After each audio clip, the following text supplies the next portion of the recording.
Good morning students, I am Vaishnavi Kasaudhan and आज हम UP के डीएलएड इंग्लिश की बुक जिसे ठाकुर पब्लिकेशंस ने पब्लिश किया है उस बुक का एक क्विक रिवीजन लेने जा रहे हैं। तो बिना किसी देरी के हम सीधा चैप्टर पे चलते हैं। तो हमारा पहला चैप्टर है थ्योरेटिकल एस्पेक्ट्स। इसमें आपका सबसे पहला टॉपिक जो आ जाता है वो है अप्रोच, मेथड या टेक्निक। अप्रोच क्या हो गया? किसी चीज को समझने का, या अगर हम कोई सब्जेक्ट समझ रहे हैं, जैसे हम अभी इंग्लिश के बारे में बात कर रहे हैं, तो इंग्लिश समझने के लिए हम कौन कौन सी चीजों पे ध्यान देंगे या किस तरीके से हम इंग्लिश समझेंगे, वो हो जाएगा अप्रोच, किसी चीज को समझने का तरीका। मेथड की बात करें कि अब ये तो हमारा अप्रोच हो गया कि भैया हम इस रास्ते से जाएंगे।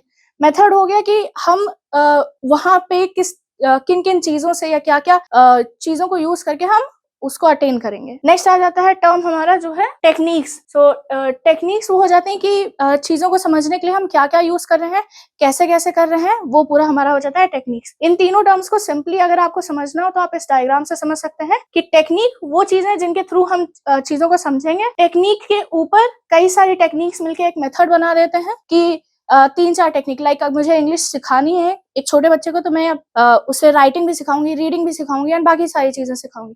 तो राइटिंग रीडिंग क्या हो गया, वो टेक्निक्स हो गई। मेथड हो गया कि कैसे मैं सिखा रही हूँ, and approach at the end मैं किस तरीके से इंग्लिश सिखा रही हूँ, वो हो गया हमारा अप्रोच। आगे चलते हैं, आगे हमारा आ जाता है सीधा types of method and approaches. Approach और मेथड के टाइप्स आपको दिए हुए हैं। पहले मैं अप्रोच की बात करती हूँ, ठीक है। सबसे पहला हमारा आ जाता है स्ट्रक्चरल अप्रोच। स्ट्रक्चरल अप्रोच में एक प्रॉपर आपका स्ट्रक्चर, जो टीचर होगा वो प्रॉपर एक स्ट्रक्चर पूरा डिफाइन करके रखेगा कि मुझे पहले ये पढ़ाना है, फिर ये पढ़ाना है, फिर ये पढ़ाना है, एंड उसके बाद मैं सब्जेक्ट पूरा पढ़ा लूंगा। उसके बाद नेक्स्ट देखते हैं, हमारा नेक्स्ट है सिचुएशनल अप्रोच।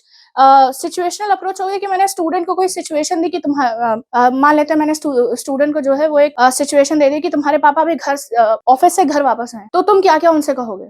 तो उन दोनों के बीच कन्वर्सेशन को समझाने के लिए मैंने यूज कर लिया सिचुएशनल अप्रोच। ओरल अप्रोच भैया हम लोग की ओरल अप्रोच ही चल रही है।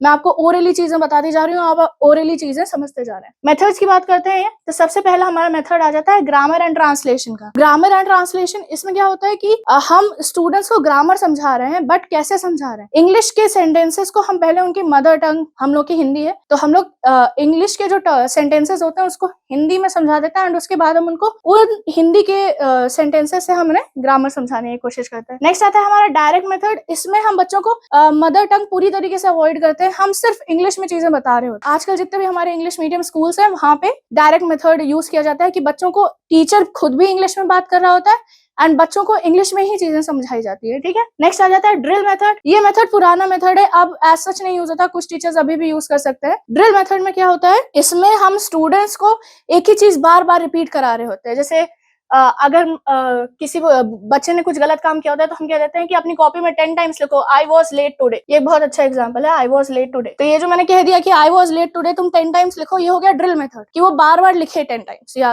1000 ऑफ टाइम्स। नेक्स्ट आ जाता है बाइलिंगुअल मेथड। ये थोड़ा सा कनेक्टेड रहता है ट्रांसलेशन मेथड से, बस एक ही डिफरेंस रहेगा, ट्रांसलेशन मेथड में आप लिटरल ट्रांसलेशन करके समझा रहे हो, बाइलिंगुअल में आप चीजों को इंग्लिश में भी समझा रहे हो, हिंदी में भी समझा रहे हो, जैसे मैं कर रही हूँ कि मैं आपको इंग्लिश में भी चीजें बोल रही हूँ, हिंदी में भी चीजें बोल रही हूँ, दोनों लैंग्वेजेस को मैं मिक्स करके रखा। नेक्स्ट आ जाता है हमारा doctor new method. Doctor West new method, इसमें क्या था, इसमें डॉक्टर न्यू वेस्ट का कहना था कि अगर आप बच्चों को चीजें सिखाना चाह रहे हैं तो आपको ग्रामर मेथड और ड्रिल मेथड दोनों को मिक्स करना पड़ेगा। आप उनको ट्रांसलेशन में भी समझाइए एंड उनको जो है चीजों को बार बार रिपीटेशन मेथड में भी समझाइए, ताकि उन्हें चीजें जल्दी से समझ में आ जाए।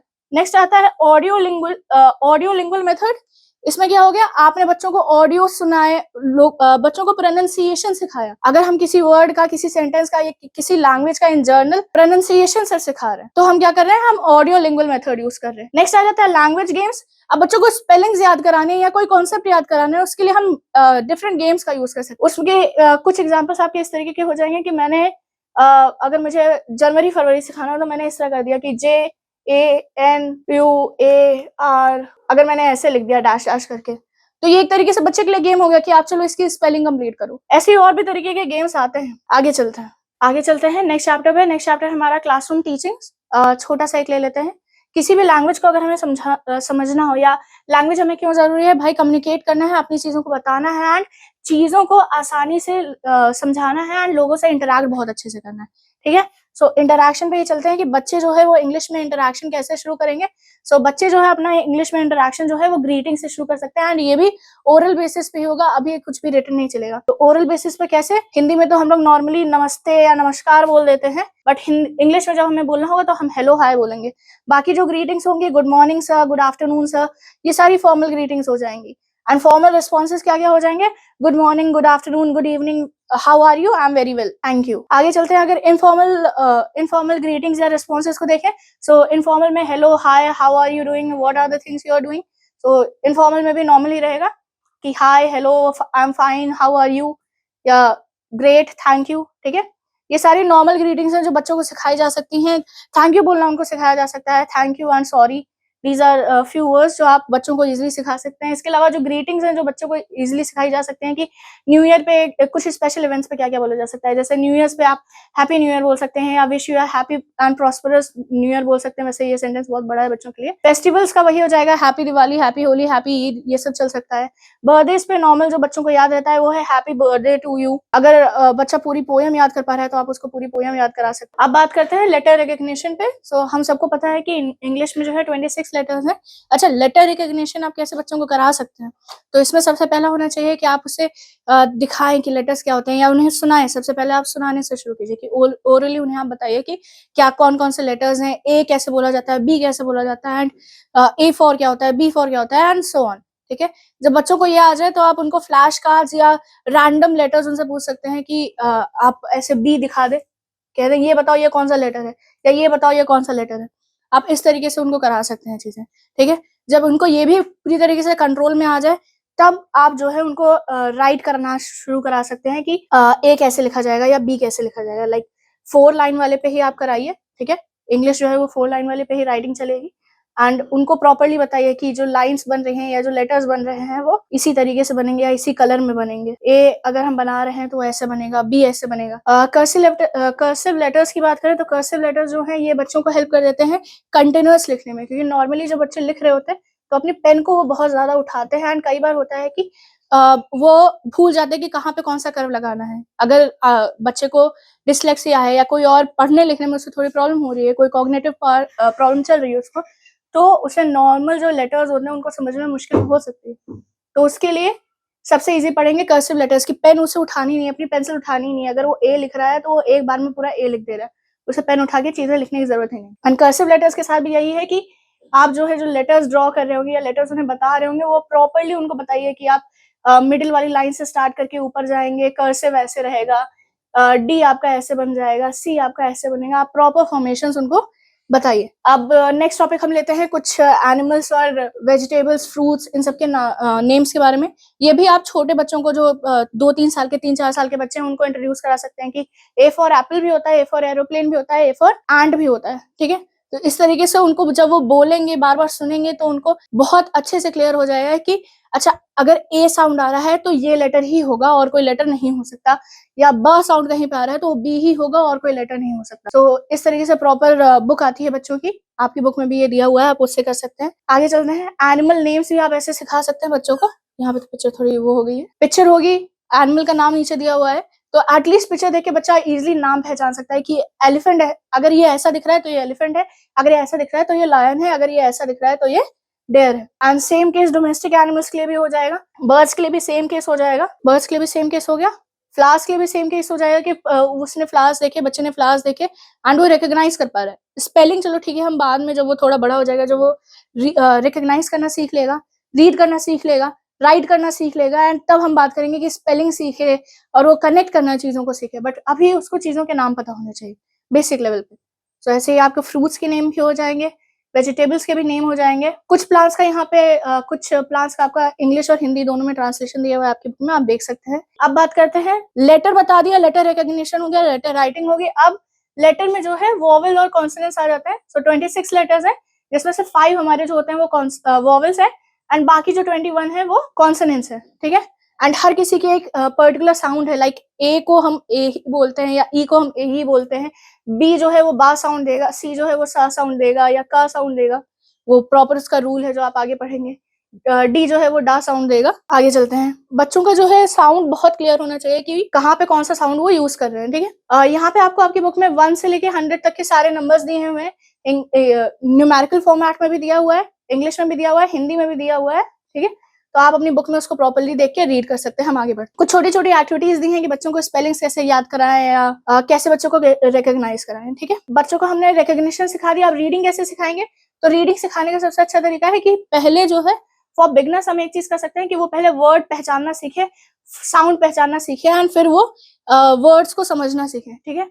अगर कोई बड़ा है, जैसे 4th 5th क्लास का है या 6th 7th क्लास का है, तो उनके लिए आप क्या कर सकते हो, उनके लिए आप उनको डीपर अंडरस्टैंडिंग के लिए टेक्स्ट दे सकते हो, एंड उनको एक प्रॉपर कॉन्टेक्सुअल आइडिया दे सकते हो कि ऐसे ऐसे चीजें होंगी। एंड अगर कोई बड़ा है, लाइक हम लोग जो है, हम लोग को कुछ नहीं चाहिए, हम लोग चीजों को आसानी से पढ़ सकते हैं एंड उनका क्रिटिकल इवैल्यूएशन बहुत इजीली कर सकते हैं। तो छोटे बच्चों पे हम अगर फोकस कर रहे हैं तो हमारा मेन फोकस होना चाहिए कि वो वर्ड्स को रिकॉग्नाइज करें, लेटर्स को रिकॉग्नाइज करें एंड उनको कॉम्प्रिहेंड करने की कोशिश करें, उनको समझने की कोशिश करें। अच्छा, यहाँ पे इस वर्ड का ये मतलब है, तो ये चीज कह रहा है। आगे चलते हैं। प्रोसेस ऑफ रीडिंग की बात करें तो रीडिंग का सीधा सा तरीका है कि सबसे पहले हमारा कॉन्सेप्ट आ जाता है, फिर हम उसको ओरल बेसिस पे सिखाते हैं, ठीक है। ओरल के बाद हम उसको वोकल सिंबल सिखाते हैं, एंड जब वो वोकल साउंड समझ गया है, वोकली चीजें कैसे कहनी है उसे वो समझ गया है, सुन लिया है, उसे बोलना भी आता है, एंड तब हम उसको दिखाते हैं कि सिंबल्स क्या है, ये ऐसे सिंबल है। लाइक मैंने पहले बच्चे को ए बोलना सिखा दिया, ए फॉर एप्पल सिखा दिया, ठीक है। एंड उसके बाद जब वो ए फॉर एप्पल बोलना सीख गया, तब मैंने कहा कि अच्छा ठीक है, देखो ए ऐसे लिखा जाता है, ये अगर आपको कहीं सिंबल दिख रहा है तो ये ए ही होगा और कोई लेटर नहीं हो सकता। आगे चलते हैं। अब हम बात करते हैं oral practice of simple sentences. तो बच्चों को सेकंड थर्ड फोर्थ के अगर मेरे बच्चे हैं और मुझे स्टूडेंट्स हैं आपके, एंड उन्हें सेंटेंसेस सिखाने, उन्हें रीड करना सिखाना है, तो कैसे करेंगे। तो सबसे पहले आप सेंटेंसेस पे ध्यान दीजिए। सेंटेंसेस क्या है? Sentences it is a group of words that have a some meaning, ठीक है। ग्रुप ऑफ वर्ड्स है जिनके कुछ मीनिंग्स है, जो आपके थॉट्स इजीली एक्सप्लेन कर पा रहे हैं, वो हो जाते हैं सेंटेंसेस। अब नॉर्मली अगर हमें ओरली बच्चों को सिखाना होगा तो हम स्टार्ट करेंगे आई एम या आई हैव से। सो आई एम, अब वो बच्चे का हो जाना चाहिए कि आई एम मीन्स मैं हूं, तो इसके आगे आप क्या बोलोगे? आई एम अ, अगर वो लड़का है तो वो बोलेगा बॉय, अगर वो लड़की है तो वो बोलेगी आई एम अ गर्ल। तो ये क्लासिफिकेशन या ये क्लैरिफिकेशन बच्चे के दिमाग में होना चाहिए, एंड ये कॉम्प्रिहेंशन भी होना चाहिए कि टीचर ने उनको प्रॉपर्ली समझा दिया कि आई एम अ के बाद ही आएगा अ बॉय और अ गर्ल या आई एम अ स्टूडेंट। ये बच्चों के दिमाग में एज अ टीचर आपको डालना रहेगा। ऐसे ही आगे अगर आई हैव लिखा हुआ है तो आप किसी चीज के बारे में बात करो कि I have a cat, I have a pen, I have this, I have a box, I have a book, ठीक है। दिस इज, आप क्लास में आप किसी चीज पर पॉइंट करके कह सकते हो this is, what is this is a pen. तो आप इस तरीके से बच्चों को आगे चीजें सिंपल सेंटेंसेस फॉर्म करना, सिंपल सेंटेंसेस कहना उनको सिखा सकते हो, ठीक है। आगे चलते हैं। आगे हम बात करते हैं oral practices of simple sentences prescribe for class 3rd 4th and 5th। अगर आपका स्टूडेंट जो है वो 3rd 4th 5th का है तो उनको आप कैसे सिखाओगे सिंपल सेंटेंसेस? पहले तो आप उनको सेंटेंसेस बता दो कि सेंटेंसेस क्या होते हैं। Sentences are a group of words that have a meaning, ठीक है। ग्रुप ऑफ वर्ड्स हैं जिनका कुछ मीनिंग हमें मिल रहा है, कुछ सेंस बन रहा है, ठीक है, वो हो जाते हैं सेंटेंसेस। एंड आप कैसे सिखा सकते हो छोटे बच्चों को सेंटेंसेस? सिंपल सा है कि उनको इतनी कॉम्प्रिहेंशन पावर, या उनको आप इस तरीके से समझा दो कि अगर कोई भी बोल रहा है आई एम, तो आई एम के बाद क्या आएगा? आई एम के बाद अगर वो एक लड़का है बोले I am a boy, I am a girl, I am happy, आप क्या हो? मैं खुश हूँ। तो ये कॉम्प्रिहेंशन बात बच्चों के दिमाग में एज अ टीचर आप लोगों को डालनी रहेगी, ठीक है। ऐसे ही अगर आप सेंटेंस बोल रहे हो क्लास में आई हैव, तो बच्चों के दिमाग में होना चाहिए कि अगर आई हैव मैम ने बोला है तो किस चीज की बात करें? कि कोई चीज जो आपके पास है। I have a book, I have a pen, I have a pencil. ये बच्चों के दिमाग में होना चाहिए कि अगर आप आई हैव बोल रहे हो तो आगे जो है जो चीजें उनके पास है वो कुछ भी बोल सकते हैं, ठीक है। नेक्स्ट आप कर सकते हो कि अगर आपको दिस इज से सेंटेंसेस स्टार्ट करने हैं तो आप किसी चीज को पॉइंट करके कह सकते हो, like this is, what is this is a pen. तो इस तरीके से बच्चों को जो है आप sentences, simple basic sentences point करके, शो करके चीजों को सिखा सकते हो। ओरल बेसिस पे रखनी है चीजें, एंड जितनी चीजें हो सके सिंपल बेसिस पे रखनी है। आगे चलते हैं। आगे हम बात करते हैं टीचिंग ऑफ पोएट्री की, या आप स्टूडेंट्स को पोएट्री कैसे समझा सकते हो। तो पोएट्री क्या है? Poetry is a group of, या आप कह सकते हो ग्रुप ऑफ वर्ड्स है जहाँ पे लाइन का फॉर्मेशन हो रहा है, ठीक है, एंड उससे आपको एक रिदम मिल रहा है। पोएट्री में हमेशा चीजें राइमिंग करेंगी, रिदम में होंगी, म्यूजिक आप उसके साथ लगा सकते हो, एंड पोएट्री से जो है म्यूजिक और जॉय ये दोनों ही आपको मिलता है। तो बच्चों को इसी वजह से चीजें याद कराना आसान होता है, क्योंकि वो खुश होकर चीजें याद करते हैं म्यूजिक बेसिस पे। आगे चलते हैं, कुछ ऑथर्स को देख लेते हैं। तो रॉबर्ट फ्रॉस्ट ने क्या किया? रॉबर्ट फ्रॉस्ट ने कहा poetry is when an emotion have found its thoughts and thought has found words. तो रॉबर्ट फ्रॉस्ट जी का कहना था कि पोएट्री वो चीज हो जाती है जब हमारे इमोशंस को जो है, हमारे जो थॉट्स हैं उनको वर्ड्स मिल जाए, और वर्ड्स जो है उनको एक थॉट मिल जाए, तब जाके एक पोएट्री बन जाती है। कॉलरिज ने कहा poetry is the best work in the best order. So Coleridge ji का कहना था कि अब पोएट्री जो है कई सारे बेस्ट वर्ड्स अगर एक साथ आ जाते हैं प्रॉपर ऑर्डर में और वो बेस्ट फीलिंग्स को एक्सप्रेस करें, वो पोएट्री है। अब हम बात करते हैं स्टेप्स ऑफ टीचिंग पोएट्री की। तो पोएट्री आप एक छोटे बच्चे को कैसे सिखा सकते हैं? तो सबसे पहला रहेगा कि आप जो है पोएट्री का जो सेंट्रल आइडिया है या पोएट्री की जो इमेज है वो एक छोटे बच्चे के दिमाग में डाल दें। लाइक अगर हम ट्विंकल ट्विंकल लिटिल स्टार की पोएम को बात करते हैं, नर्सरी राइम ले लेते हैं, तो छोटे बच्चों को कैसे बताते हैं कि बाबा पहले हम लोग you are talking about the little stars, okay, can you see the little stars? आप सबने देखे होंगे, राइट? सारे स्टूडेंट्स ने देखे हैं, तो आप इस तरीके से स्टूडेंट्स को इंटरैक्टेड रख सकते हो कि वो कहीं तरीके से डिस्ट्रैक्ट ना हो। So everyone has seen the stars? Yes ma'am, I have. तो आप यहाँ से स्टार्ट कर सकते हो कि अच्छा ठीक है, हम उन्हीं स्टार्स के बारे में आज एक नर्सरी राइम सीखने वाले हैं। कौन सी है वो?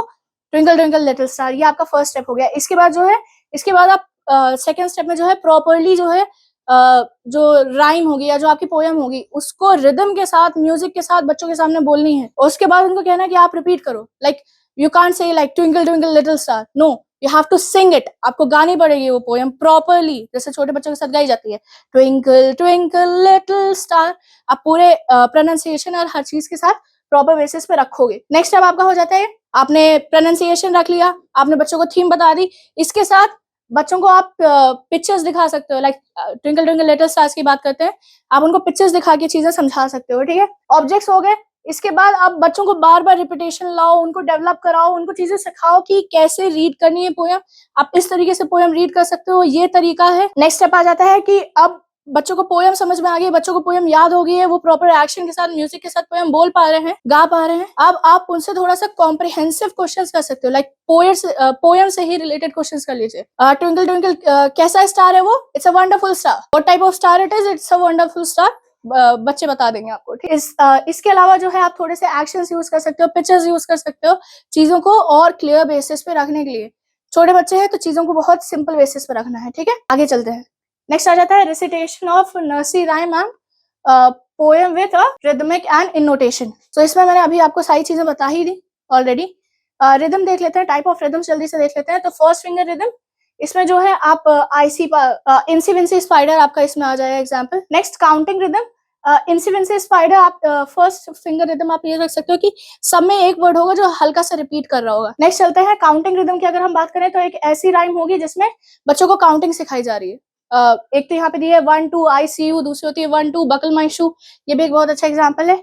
चूजिंग राइम, इसमें आप बच्चों को कुछ चूज करने के लिए कह सकते हो। एक्शन राइम्स जंपिंग जैक की जितनी राइम्स हैं, या कोई ऐसी राइम जिसमें आप बच्चों को कह रहे हो कि let's start and do something. Ringer ringer roses भी एक एक्शन राइम है। जंप रोप राइम्स जितनी भी लड़कियां हैं वो ज्यादातर जानती होंगी। जब हम लोग जंप कर रहे होते हैं तो एक साथ में राइम भी हम लोग गा रहे होते हैं, ठीक है? आगे चलते हैं। नेक्स्ट आ जाता है राइम्स ऑन स्पेशल ओकेजन। कुछ स्पेशल ओकेजन पे भी राइम्स होती हैं, जैसे क्रिसमस की एक सेपरेट राइम होती है, हेलोवीन की एक सेपरेट राइम होती है। नेक्स्ट आ जाता है क्लैपिंग राइम। तो इसमें भी आपका आता है, इस राइम में आपको बच्चों को एग्जैक्टली टाइम करना पड़ेगा कि कहाँ पे क्लैपिंग करनी है, ठीक है? इसका example, a sailor went to sea, या आप इसको कर सकते हैं, if you happy and you know it clap your hands. Ball bouncing rhyme, इसमें आप बच्चों को नंबरिंग भी सिखा रहे हो और साथ में बाउंस बॉल के थ्रू बच्चों को सिखा रहे हो, या बॉल बाउंस कर रही है एंड उसके साथ आप उनको कोई रेसिटेशन सिखा रहे हो। टॉपिक राइम्स जो है वो आप एक पर्टिकुलर टॉपिक बच्चों को दे दो, या एक पर्टिकुलर सीजन हो उस पर बेस कोई आपको राइम मिल जाए, वो हो जाएगी आपकी टॉपिक राइम। यहाँ पे आपको कुछ छोटी छोटी राइम्स दी हुई है छोटे बच्चों की, जैसे baa baa black sheep, hickory dickory dog, humpty dumpty, Mary had a little lamb, Jack and Jill. ये सब आप अपने बुक्स में देख सकते हो, आप ways to teach nursery rhyme. ये मैंने आपको पहले बता दिया कि पहले आप बच्चों को राइम सिखाइए, उनको राइम की बोलना सिखाइए, उनको रिपीट कराना सिखाइए, एंड जब वो प्रॉपर्ली रिपीट करना सीख लें तो आप उनसे जो है उसी बेसिस पे क्वेश्चंस भी पूछिए। नेक्स्ट टॉपिक है पेनमैनशिप या हैंड राइटिंग। पेनमैनशिप या हैंड राइटिंग ये हो जाता है कि इट्स एन आर्ट जिसके थ्रू आप राइट कर रहे होते हो, या किसी भी लैंग्वेज को राइट कैसे कर रहे हैं वो उसकी हैंड राइटिंग हो जाती है, ठीक है?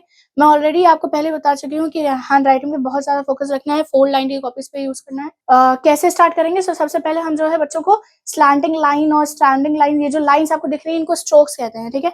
तो बच्चों को सबसे पहले स्ट्रोक्स बनाना सिखाना है। उसके बाद जब बच्चे स्ट्रोक्स पे प्रॉपर्ली ग्रिप कर जाएंगे, वो चलाने लगेंगे, तो हम उनको सर्कल्स बनाना सिखाएंगे। लाइक हाफ सर्कल्स इधर से, हाफ सर्कल्स इधर से, प्रॉपर सर्कल जो है, ओवल्स जो है, ये बाकी जो लेटर्स हो गए हमारे ई, ओ, जी, क्यू, ये सब बनाना सिखा देंगे।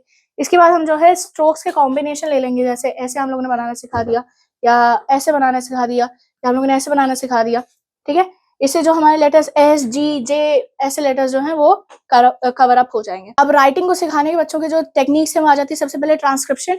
इसमें जो है आप बच्चों को चीजें जो है कॉपी करने के लिए कहते हैं कि मैंने लिखा हुआ है, इसी को तुम अपना कॉपी करो। नेक्स्ट आ जाता है सब्स्टिट्यूशन टेबल की। ऐसी आपकी एक टेबल दी हुई है, ठीक है, इसमें आप बच्चे दिस इज अ एप्पल, तो बच्चे आराम से अपना सेंटेंस बना के एक्सप्लेन कर रहे हैं। नेक्स्ट आ जाता है textbook exercises, filling the blanks, question answer. ये सब बच्चे जब अपनी कॉपी में बुक से कॉपी करके लिखेंगे तो उनको क्लियर हो जाएगा। डिक्टेशन, आप बच्चों को चीजें बोल रहे हैं, पैराग्राफ आपने 2-3 लाइनें बच्चों को बोली, वो कॉपी कर रहे हैं, ये हो गया डिक्टेशन। नेक्स्ट आ जाता है एयर ट्रेनिंग। एयर ट्रेनिंग में बच्चे आप पहले आपकी चीजें सुन रहे हैं, आप चीजें किस तरीके से बोल रहे हैं, एंड उसके बाद उसे लिखने की कोशिश कर रहे हैं। ऑर्थोग्राफी, इसमें आप डिक्टेट कर रहे हो एंड बच्चे जो है वो प्रॉपर स्पेलिंग्स लिख रहे हैं। अब हम बात करते हैं वर्ड्स और स्पेलिंग्स की। सो स्पेलिंग्स क्या है? It is a proper order in which a word makes sense. Letters जब प्रॉपर ऑर्डर में रहे और उस वर्ड का कोई सेंस बन जाए, वो हो जाती है स्पेलिंग, एंड हर वर्ड की एक सेपरेट स्पेलिंग होती है। ठीक है, ये बच्चों को सिखानी रहेगी। तो टेक्निक्स देख लेते हैं। ओल्ड ड्रिल टेक्निक, बच्चे बार बार एक ही चीज कर रहे हैं, रिपीट कर रहे हैं, उससे उनको चीजें आ गई। ठीक है, न्यू ड्रिल टेक्निक, इसमें जो है बच्चों को सेम चीज जो है वो बार बार सिखाई जा रही है, बट ओल्ड टेक्निक में टीचर अपने हिसाब से वर्ड चुन लेता था और बोल देता था कि ये याद करना है। बट अभी न्यू जो टेक्निक चल रही है, ये अभी यूज हो रही है। इसमें जो टेक्स्ट बुक में बुक वर्ड्स दिए हुए हैं, या जो टीचर को लगता है कि बच्चों के लिए जरूरी है, आप वो वर्ड्स ही सिर्फ बोलोगे। इंसिडेंटल मेथड, इंसिडेंटल मेथड, जब आप कुछ बुक में रीड कर रहे हो, सडनली कोई स्पेलिंग दिख गई या कोई वर्ड दिख गया जिसकी स्पेलिंग आपको लगता है बच्चों को आनी चाहिए, आपने वो वर्ड की स्पेलिंग बच्चों को याद करा दी। ठीक है, या 2-3 बार उनको रिपीट करा दिया। नेक्स्ट आ जाता है प्ले वे मेथड। इसमें आप बच्चों के साथ खेलते खेलते आप करा रहे हो, डिफरेंट गेम्स कर रहे हो। वही गेम लैंग्वेज वाला, लैंग्वेज गेम वाला जो सेक्शन था ना, वो यहाँ पे आप यूज करोगे। आगे चलते हैं ट्रांसक्राइबिंग मेथड। ट्रांसक्राइबिंग वही चीज है कि बुक या कहीं पे आपने बोर्ड में लिख दिया, या बुक में कहीं पे लिखा हुआ है, बच्चों ने अपनी कॉपी में कॉपी कर लिया, वो हो गया आपका ट्रांसक्रिप्शन मेथड। डिक्टेशन मेथड की बात करें तो अगेन इसमें भी आप वर्ड्स बोल रहे हो, बच्चे लिख रहे हैं, उनको चीजें याद आ जाएंगी, स्पेलिंग याद हो जाएगी। डिक्शनरी मेथड, बच्चों से आपने कह दिया कि ये वर्ड है, इसको जो है डिक्शनरी में सर्च करो, इसकी स्पेलिंग डिक्शनरी में देख के बताओ, तो ये डिक्शनरी मेथड हो जाएगा। टॉपिक पे चलते हैं। नेक्स्ट टॉपिक है हमारा सेंटेंसेस। तो सेंटेंसेस मैंने पहले बता दिया कि ग्रुप ऑफ वर्ड्स है जो ग्रामेटिकली अरेंज्ड है एंड उनका एक मतलब बन पा रहा है, ये हो गया सेंटेंसेस। काइंड ऑफ सेंटेंसेस की अगर हम बात करते हैं तो सेंटेंसेस पहले हम देख लेते हैं on the basis of purpose. So on the basis of purpose ये जो है 4 टाइप्स में डिवाइडेड है। डिक्लेरेशन, जब हम कोई सिंपल सेंटेंस बच्चों को बोल रहे हैं, this is a pen, that is a ball, ये सिंपल सेंटेंस हो गया। इंट्रोगेटिव सेंटेंस, जब हम कोई क्वेश्चन कर रहे हो, what are you doing, what is your name, ये इंट्रोगेटिव सेंटेंस हो गया। एक्सक्लेमेटरी सेंटेंस, जब हम अपनी कोई फीलिंग बता रहे हैं, what a wonderful painting it is, तो यहाँ पे ये जो है ये एक्सक्लेमेटरी सेंटेंस हो जाएगा। इंपरेटिव सेंटेंसेस, इंपरेटिव सेंटेंसेस जब हम कोई डायरेक्ट ऑर्डर दे रहे हैं बच्चे को करने के लिए, डू नॉट डिस्टर्ब एनीवन, ये सिंपल सा सेंटेंस हो गया। सिंपल सेंटेंस है but it is a command, so ये इंपरेटिव सेंटेंस हो गया। ठीक है, on the basis of structure, on the basis of structure 3 है, simple, compound and complex. Simple में normal sentence, this is a pen, ये simple sentence हो गया। कंपाउंड, जब मैंने दो सिंपल सेंटेंसेस को जोड़ दिया, like Ram and Shyam are playing, ये कंपाउंड सेंटेंस हो गया। कॉम्प्लेक्स सेंटेंसेस, जब कई सारे सेंटेंसेस एक साथ मिले हुए हैं, प्रॉपर लंबा सा सेंटेंस बना रहे हैं, वो हमारा हो गया कॉम्प्लेक्स सेंटेंस। ठीक है, कॉम्प्लेक्स कंपाउंड सेंटेंसेस, जब सेंटेंसेस जो हैं वो कंजंक्शन से भी जुड़े हुए हैं एंड वो लंबे हैं और कई सारी चीजें उसमें बता दी जा रही है, ये हो जाते हैं हमारे complex compound sentences. Part of sentences की बात करें तो नॉर्मली जो है छोटे बच्चों के लिए हम कहते हैं कि पार्ट ऑफ सेंटेंसेस 2 है, सब्जेक्ट प्रेडिकेट। जब 6-7 क्लास में बच्चा आ जाता है तब हम उनको जो है बाकी चीजों के बारे में बताना शुरू करते हैं कि प्रेडिकेट में वर्ब भी आता है, ऑब्जेक्ट भी आता है एंड कॉम्प्लीमेंट भी आता है। ऑब्जेक्ट के 2 हो जाते हैं, डायरेक्ट एंड इनडायरेक्ट ऑब्जेक्ट्स। पंचुएशंस की जब हम बात करते हैं तो पंचुएशंस, ये जो हम बोल रहे हैं कितना पॉज लेके बोल रहे हैं, ये एक्सप्रेस हम राइटिंग में कैसे करेंगे, वो पंचुएशंस की हेल्प से करेंगे। सीधा हम चलते हैं बेसिक साइंस पे। सबसे पहले आ जाता है हमारा कॉमा। कॉमा जो है वो बताता है कि स्पीकर जो है वो बोलते बोलते 1 सेकंड के लिए रुक गया है। अगर मैं बोलते बोलते 1 सेकंड के लिए रुक जाऊं और बोलती चली जाऊं, ये हो जाएगा कॉमा, कि मैं सेपरेट कर रही हूँ चीजों को। या जब मैं एग्जाम्पल दे रही हूँ तब। फुल स्टॉप की बात करें, जब कोई सेंटेंस पूरी तरीके से कंप्लीट हो जाता है तब हम फुल स्टॉप का यूज करते हैं। ठीक है, एक्सक्लेमेटरी सेंटेंस, जब हम कोई एक्सक्लेमेटरी सेंटेंस बोल रहे होते हैं या हम कहीं पे कोई फीलिंग अपनी एक्सप्रेस कर रहे होते हैं, तब हम एक्सक्लेमेटरी सेंटेंसेस, एक्सक्लेमेटरी मार्क हम यूज करते हैं। क्वेश्चन मार्क, जब हम इंट्रोगेटिव सेंटेंसेस लिख रहे होते हैं या क्वेश्चन पूछ रहे होते हैं, तब हम जो है क्वेश्चन मार्क यूज कर रहे होते हैं। सेमीकोलॉन्स जब हम दो सेपरेट सेंटेंसेस को एक साथ लिखने की कोशिश करते हैं, ज्वाइंट करने की कोशिश करते हैं, या एक नॉर्मल से लाइक 2-3 सेकंड का हम पॉज लेके दो सेंटेंसेस को साथ में जोड़ रहे हैं बोलते वक्त, तब हम सेमीकोलॉन्स का यूज करते हैं। कोलॉन्स का यूज हम तब करते हैं जब हम किसी चीज को पॉज करके एंड दो फ्रेजेस या दो चीजों के बीच में प्रॉपर डिफरेंस हम बताना चाह रहे हैं कि ये चीज ऐसी है, ये चीज ऐसे है।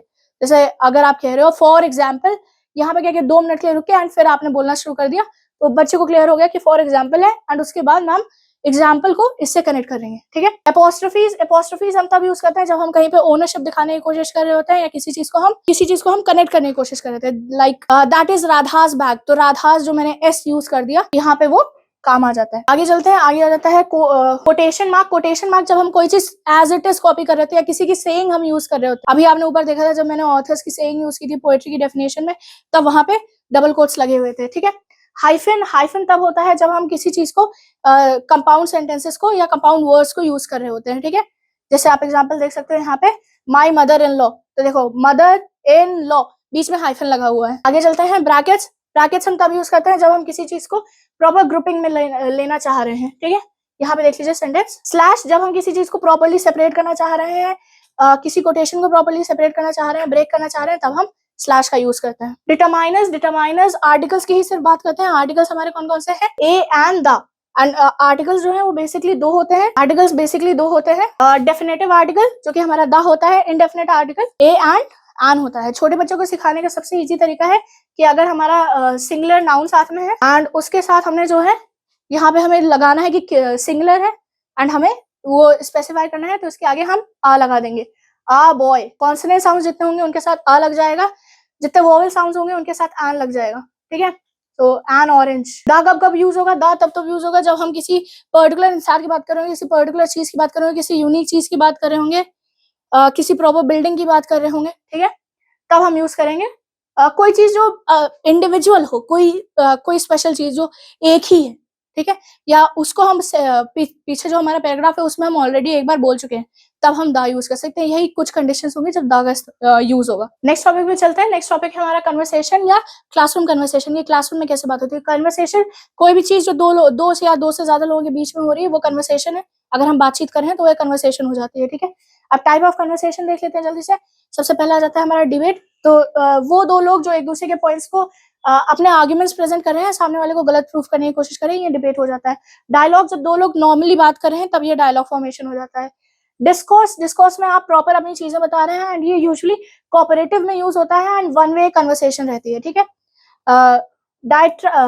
डायट्राइब जब होता है ये कॉम्पिटिटिव लेवल पे यूज होता है। वन वे डायरेक्शन है कि स्टूडेंट या जो भी हमारा स्पीकर है वो सामने खड़ा हो गया, उसने अपनी बात को रख दिया एंड उसको अपनी बात ऐसे रखनी है कि बाकी लोग जो है वो पॉइंट सारे कवर कर जाए और कोई पर्सपेक्टिव ना दे पाए उस पर। ठीक है। आगे चलते हैं। क्लासरूम में कैसे इंस्ट्रक्शंस दिए जाए? तो क्लासरूम में इंस्ट्रक्शन देने का सिंपल सा तरीका है। क्लासरूम में जो है इंस्ट्रक्शंस आप किस बेसिस पे दे सकते हो? एक तो आपकी जो नेटिव लैंग्वेज होगी आप उसमें दे सकते हो। हमारी हिंदी है, हम हिंदी में दे सकते हैं। दूसरा आता है कि इंग्लिश की क्लास है तो इंग्लिश में भी हमें देना है, तो हम इस तरीके से कर सकते हैं कि हम इंग्लिश में चीजें बोल दें, फिर उसको हम इंग्लिश में हिंदी में भी एक्सप्लेन कर दें कि आपको ये करना है। Like sit down students, and उसके बाद हम कह दें कि अच्छा ठीक है आप बैठ जाइए। ट्राई कीजिए कि ऐसे आप सेंटेंसेस बच्चों को बोले जिसमें उनको कोई एक्शन करना पड़े, जिसकी वजह से उनको वो सेंटेंस पूरी तरीके से याद हो जाए। Like take out your book, and उसके साथ अगर आप बुक अपनी निकालते रहेंगे तो बच्चों को समझ में आ जाएगा अच्छा ठीक है मैम बुक निकालने के लिए कह रही है, मुझे भी बुक निकालनी है। बाकी इसके अलावा आप जो मेथड यूज कर सकते हैं वो हो जाएगा हमारा टोटल फिजिकल रिस्पॉन्स। ये मैंने आपको बता दिया कि आप ऐसे सेंटेंसेस बोलिए जिसमें कोई एक्शन यूज हो रहा हो। क्लासरूम कन्वर्सेशन या क्लासरूम इंस्ट्रक्शंस कैसे दिए जाएंगे? तो सिंपल सा तरीका है कि आप इसको अपनी दोनों लैंग्वेज में दे सकते हैं, नेटिव लैंग्वेज में दे सकते हैं एंड जो लैंग्वेज आप पढ़ा रहे हैं, हम लोग इंग्लिश पढ़ा रहे हैं तो हम इंग्लिश में दे सकते हैं। आप ऐसा भी कर सकते हो कि पहले आप इंग्लिश में सेंटेंस कुछ बोल दो एंड उसके बाद उसको हिंदी में बोल दो ताकि बच्चों को क्लियर हो जाए मैम ये कह रही है।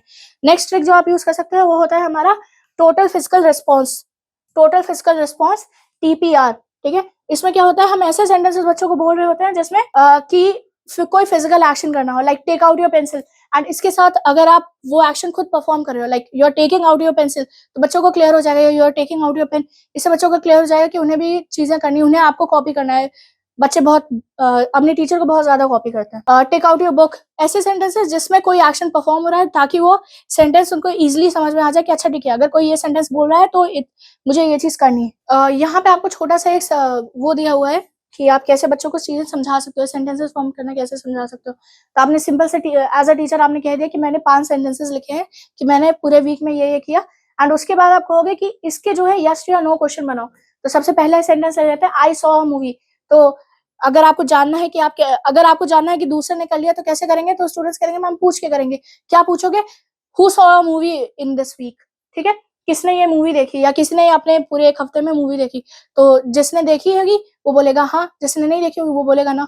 तो जिसने देखी है वो हाँ बोल देगा एंड वो आपकी टीम में आ जाएगा। यही एक्टिविटी जब बच्चे कर रहे होंगे तो उनको यस और नो क्वेश्चन का भी तरीका उनको पता चल जाएगा, कैसे फॉर्मेशन होना है, एंड उनको कन्वर्सेशन करना भी आ जाएगा कि भाई मैंने मूवी देखी, I watched the film, did you watch the film, I went to picnic, did you went to a picnic.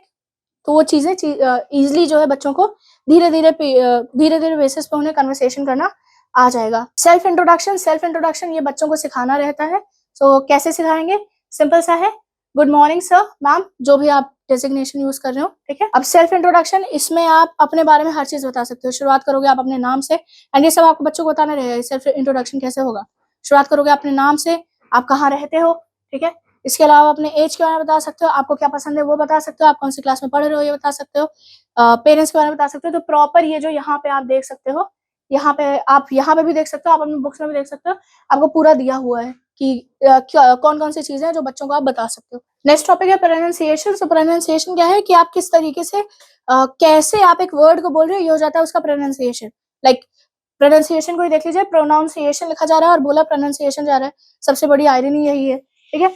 आगे चलते हैं। तो ये चीज मैं आपको पहले ही बोल चुकी हूँ कि इंग्लिश में जो है वोकैबुलरी, इंग्लिश में जो है वॉवेल्स होते हैं एंड कॉन्सोनेंट्स होते हैं, एंड हर का अपना अलग साउंड होता है, ठीक है। एक चीज जो आप नई चीज याद रख सकते हैं कि इन दोनों के कॉम्बिनेशन से, वैसे तो 26 लेटर्स हैं, पर जब साउंड्स की हम बात करते हैं तो 44 साउंड्स बनते हैं, जिसमें से 20 जो साउंड्स होते हैं वो वोवेल्स के मिक्सचर होने से बनते हैं, ठीक है। एंड 24 जो साउंड्स होते हैं वो वोवेल और कॉन्सोनेंट्स या सिर्फ कॉन्सोनेंट्स के मिक्स होने से। साउंड्स देख लीजिए जल्दी से। ये यहाँ पे एक टेबल है, इसमें आपको पूरे साउंड्स दिए हुए हैं। आई का साउंड किस तरीके से हो रहा है, ई का साउंड किस तरीके से हो रहा है, आप अपनी बुक में प्रॉपर्ली देख सकते हैं। कॉन्सोनेंट्स के साउंड की बात करें तो अगेन आपको एक प्रॉपर टेबल दी हुई है, आप यहाँ देख सकते हैं कि पी का जो है पा साउंड है एंड वो इस तरीके से वर्ड्स में आएगा, बी का बा साउंड है एंड वो इस तरीके से आएगा। ऐसे ही सारे पूरे जो लेटर्स हैं सबका साउंड दिया हुआ है। पूरे जो 24 कॉम्बिनेशंस हैं, पूरे 24 कॉम्बिनेशंस आप स्क्रीन पे भी देख पा रहे हो एंड आपकी बुक में भी लिखे हुए हैं। एक्सेंट, ये वो तरीका हो जाता है जिस तरीके से आप एक वर्ड को या जिस तरीके से आप किसी लैंग्वेज को बोल रहे होते हैं वो उसका एक्सेंट हो जाता है। टेक्निकली हम सब में एक्सेंट है। अमेरिकन एक्सेंट एक अलग होती है जो थोड़ा सा अलग तरीके से बात करते हैं, ठीक है। बट अगर हम इंग्लिश में बोल रहे हैं, like I am saying anything, ये भी एक मेरी एक एक्सेंट है, ये इंडियन एक्सेंट हो गई। हर किसी के पास अपनी एक एक्सेंट होती है। बाकी आप देख सकते हो कि कुछ वर्ड्स हैं, जैसे एस है, यहाँ पे तो ये सी की तरह प्रोनाउंस हो रहा है। यहाँ पे सेंसर लिखा हुआ है, सी से स्टार्ट हो रहा है बट इसको सा ही पढ़ रहे हैं। वहीं पे मिस जो है डबल एस है बट स्टिल हम उसको सिंगल एस की तरह प्रोनाउंस कर रहे हैं, ठीक है। सो ये एक्सेंट की वजह से हो रहा है, प्रोनाउंसिएशन की वजह से हो रहा है कि डबल एस को भी हम एस की तरह प्रोनाउंस कर रहे हैं, सी को भी हम एस की तरह प्रोनाउंस कर रहे हैं, एंड एस तो एस की तरह प्रोनाउंस हो ही रहा है। ऐसे ही आपके बाकी एग्जाम्पल्स भी हैं। अब हम बात करते हैं रिदम की। रिदम जो है वो पोएम्स में यूज होता है, ये तो मैंने बता ही दिया, एंड ये राइमिंग वर्ड्स के साथ सबसे इजीली यूज होता है, एंड ये वो इंटरवल हो जाता है जिसमें आप रुकते हैं एंड स्ट्रेस करते हैं सिलेबस पे। इन नोटेशंस ये वो आपकी वॉइस पिच है, जब आप बोलते वक्त किसी चीज को स्ट्रेस करने के लिए अपनी वॉइस या तो ऊपर कर रहे होते हो या तो आप नीचे कर रहे होते हो, ठीक है। जब आप अपनी वॉइस को ऊपर नीचे करके चीजों को हाईलाइट करने की कोशिश करते हो तब आप इन नोटेशन यूज कर रहे होते हो। आगे चलते हैं। आगे हमारा जाता है practice of reading simple sentences using correct phonism, syllable and stress. Third class fourth की बात हो रही है। फोनिज्म क्या हो जाता है, ये स्मॉलेस्ट यूनिट है किसी लैंग्वेज की, इसमें जो है हम एक वर्ड से दूसरे वर्ड को डिफरेंशिएट करते हैं एंड उसको बोलने की कोशिश करते हैं। यहाँ पे कुछ एग्जांपल्स दिए हुए हैं, लाइक ये का, यू, एल। अगर हम देखते हैं तो देखिए यहाँ पे कूल में जो है कूल इस तरीके से बोला स्पेल किया जा रहा है एंड इसका प्रोनाउंसिएशन कुछ इस तरीके से जा रहा है। स्लेबल की हम जब बात करते हैं तो स्लेबल वो एक आप कह सकते हो कि दो वॉवेल्स के बीच में जो लेटर्स आ रहे हैं या दो वॉवेल्स के बीच में जो साउंड्स आ रहे हैं उनको हम कहते हैं स्लेबल, एंड ये वन ऑफ द यूनिट्स है साउंड में इंग्लिश की। तो इसमें आपका सबसे पहला आ जाता है लॉन्ग। जब हम लॉन्ग कर रहे होते हैं तो हम किसी चीज को बहुत खींच के बोल रहे होते हैं, जैसे अगर मैंने बोला बुक, ये हो गया हमारा शॉर्ट, ठीक है। वही पे मैंने बोल दिया कोट या मीट, यहाँ पे मैंने डबल ई है एंड इसको मैंने थोड़ा खींच के बोला मीट, ये लॉन्ग हो जाएगा।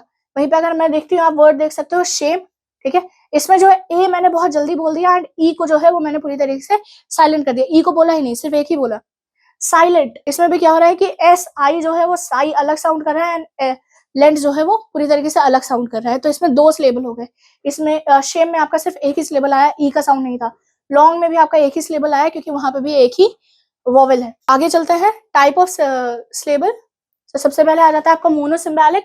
मोनोसिम्बैलिक जहां पे सिर्फ एक ही साउंड आ रहा हो या एक ही वोवेल का यूज हो रहा हो, जैसे क्राई, ट्री, इसमें भी हम डबल तो यूज कर रहे हैं पर जो साउंड आ रहा है वो सिर्फ ई का ही आ रहा है, एक ही साउंड आ रहा है। लेन, ये भी एक बहुत अच्छा एग्जांपल है। नेक्स्ट हम बात करते हैं पॉलीसिम्बैलिक की। इसमें हमारे कई सारे वर्ड्स आ जाते हैं या कई सारे वोवेल्स यूज हो रहे हैं, जैसे ग्रोइंग, तो इसमें मैंने ओ साउंड भी यूज किया है, आई साउंड भी यूज किया है। टेरिबल, इसमें मैंने ई साउंड भी यूज किया, आई साउंड भी यूज किया, एंड लास्ट वाले ई को मैंने नहीं यूज किया है बोलते वक्त। आगे चलते हैं वे टू फॉर्म स्लेबल। तो सिंपल सा है, स्लेबल के दो फॉर्मेट्स है, open syllable and close symbol. Open syllable जब स्लेबल से ही हमारा जो वर्ड है वो खत्म हो जा रहा है, जैसे क्राई, ट्राई, च्यू, तो इंड में जो है वो हमारा वोवेल आ रहा है, स्लेबल हमारा खत्म हो जा रहा है। वहीं पे क्लोज स्लेबल, इसमें जो है क्लॉक, जो हमारा वोवेल है, ये जो वोवेल का साउंड है वो जो है कॉन्सोनेंट से जो है आगे पीछे कॉन्सोनेंट्स लगे हुए हैं उससे कनेक्टेड है। नेक्स्ट चलते हैं हम हमारा स्ट्रेस पे। स्ट्रेस मैंने अभी जब आपको राइम बता रही थी तब मैंने कहा था, उसमें भी था कि स्ट्रेस, जब मैं आपको राइम बता रही थी तब मैंने किया था, तो सिंपल से था कि आप किसी चीज को बोलते वक्त किस तरीके से एम्फेसाइज कर रहे हो, किस तरीके से अपने वॉइस को चेंज कर रहे हो, यहाँ पे हो जाता है आपका स्ट्रेस का काम। नॉर्मली कई बार हम चीजें फ्लैट लेवल पे बोल देते हैं, बट कई बार हम चीजों पे पूरी तरीके से प्रेशर देके या तेज आवाज में करके बोलते हैं। अब हम बात करते हैं टाइप ऑफ स्ट्रेस की। तो दो टाइप के स्ट्रेस है, पहला है वर्ड स्ट्रेस एंड दूसरा है आपका सेंटेंस स्ट्रेस। तो वर्ड स्ट्रेस क्या हो गया, जब हम कोई वर्ड को बोल रहे हैं एंड उस पर हम कुछ साउंड पे ज्यादा फोकस कर रहे हैं, जैसे मैंने बोला टीचर, टी अलग बोल दिया, चर अलग बोल दिया, टी पे मैंने ज्यादा फोकस किया एंड चर जो है वो मैंने थोड़ा जल्दी से बोल दिया। ब्यूटीफुल, तो ब्यूटी पे मैंने ज्यादा फोकस किया, फुल मैंने जल्दी बोल दिया।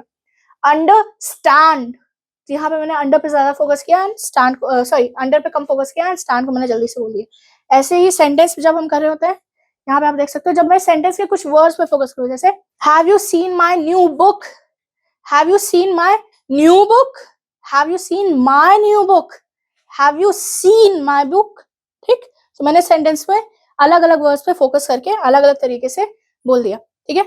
अब बात करते हैं हम सेंटेंस स्ट्रेस की। नेक्स्ट टॉपिक पे चलते हैं। नेक्स्ट टॉपिक है हमारा वाइवा वोक। इसका सिंपल से मीनिंग हो जाता है बाय और विद द लिविंग वॉइस, यानी कि वो चीजें जो हमारे माउथ से निकल रही हैं या वो चीजें जो हम बोल रहे हैं वो, ठीक है। एंड इसका जो लिटरल मतलब हो जाता है वो होता है हमारा ओरल एग्जाम या ओरल टेस्ट, ठीक है।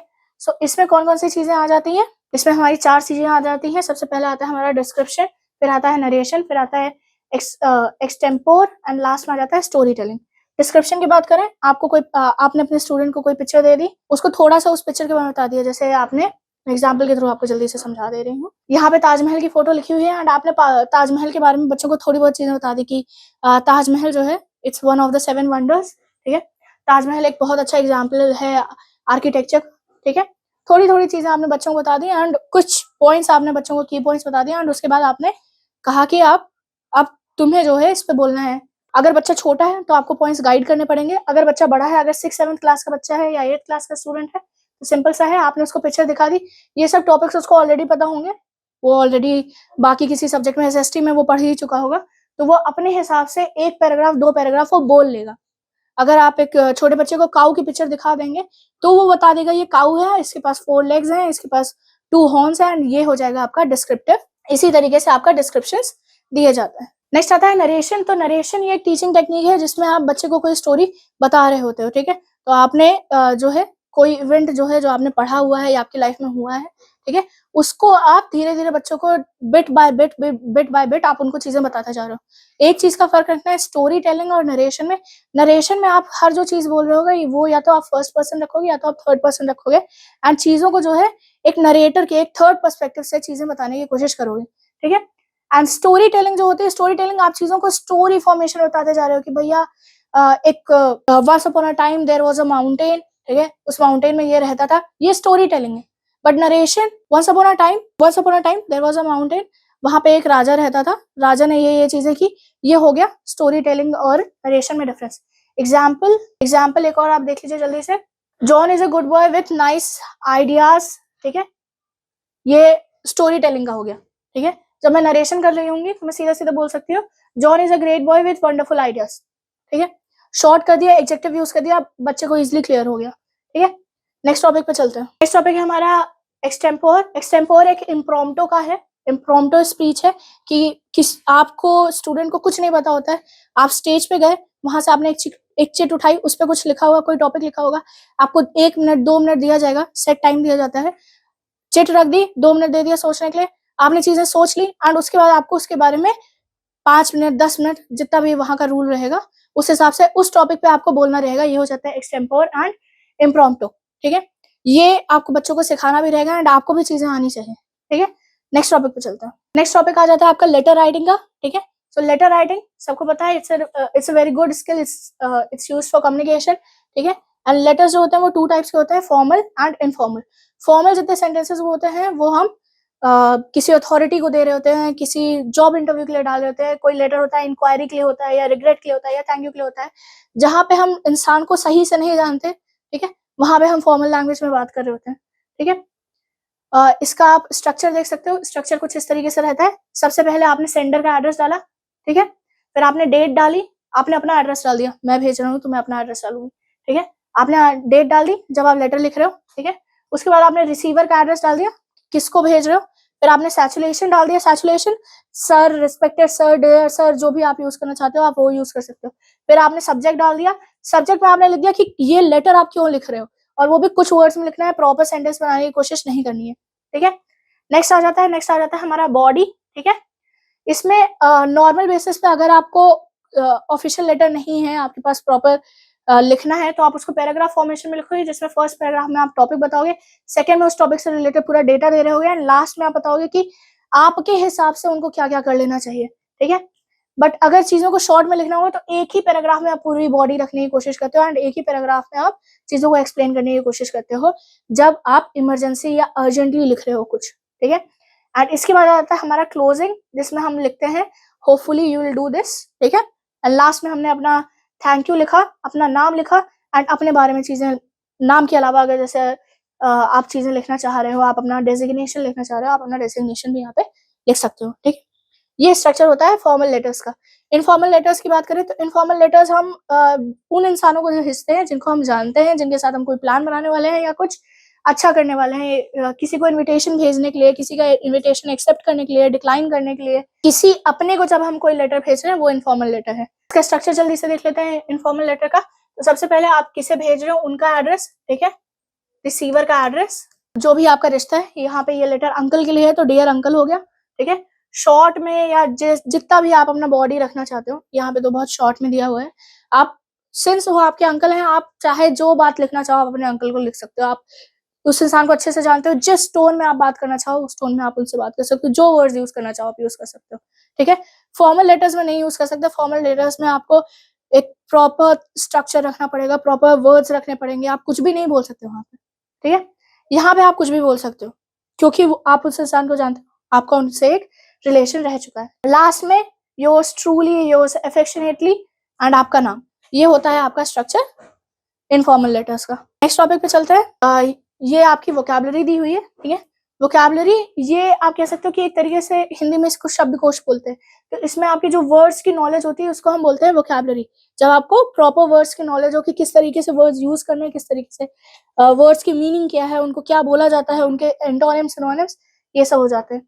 एंड क्लास 3rd से 8th तक के बच्चों के लिए कुछ वर्ड्स ये आप टेबल में देख पा रहे हैं, ये आपको दिए हुए हैं, आपकी बुक में लिखा हुआ है, ठीक है। आगे चलते हैं। ये सारे वर्ड्स जो हैं ये 3rd to 8th के लिए प्रिस्क्राइब्ड है आपके कोर्स में। आपको वैसे तो आप लोग इतने बड़े हैं, आपको इनका मतलब पता ही होगा। अब हम बात करते हैं story telling and story writing. तो स्टोरी टेलिंग मैंने बोला कि नरेशन से अलग होता है, नरेशन में आप चीजों को एक प्रॉपर स्ट्रक्चर लेके शॉर्ट में बताने की कोशिश करते हो। Story telling is an art of narrating a tale from memory rather than reading. तो स्टोरी टेलिंग क्या हो गई, जब मैं मुझे कोई चीज याद है, ठीक है, मैं बस रीड नहीं की जा रही हूँ, बुक ले ली और मैं रीड करी जा रही हूँ, नहीं नहीं नहीं, मैंने बुक को पहले से पढ़ लिया, चैप्टर को पहले से पढ़ लिया, एंड उसके बाद मैं उसको इंटरैक्टिव बनाने की कोशिश कर रही हूँ, ठीक है। स्टोरी टेलिंग नॉर्मली अगर आप देखो छोटे बच्चे हो तो हम जब उनके साथ स्टोरी टेलिंग कर रहे होते हैं तो हम अपने एक्शंस का भी यूज कर रहे होते हैं, हम साउंड्स भी बोल रहे होते हैं। अगर कुछ हॉरर आ रहा होता है तो हम थोड़ा धीमे आवाज में भी बात कर रहे होते हैं। एंड जब कुछ एक्साइटिंग हो रहा होता है तो हम अपनी वहां पे पिच चेंज करके लाउड भी बोलते हैं, ताकि बच्चे एक्साइट हो सके, वो स्टोरी में इन्वॉल्व रहे। नरेशन में हमें बच्चों को इन्वॉल्व रखने की जरूरत नहीं है, बट स्टोरी में बच्चों का इन्वॉल्वमेंट होना जरूरी है कि वो स्टोरी से कहीं से हटे ना। नेक्स्ट टॉपिक है हमारा स्टोरी राइटिंग का, कि स्टोरी राइटिंग लिखेंगे कैसे। सो ये भी अगेन नरेटिव राइटिंग की कैटेगरी में आ जाता है, ठीक है।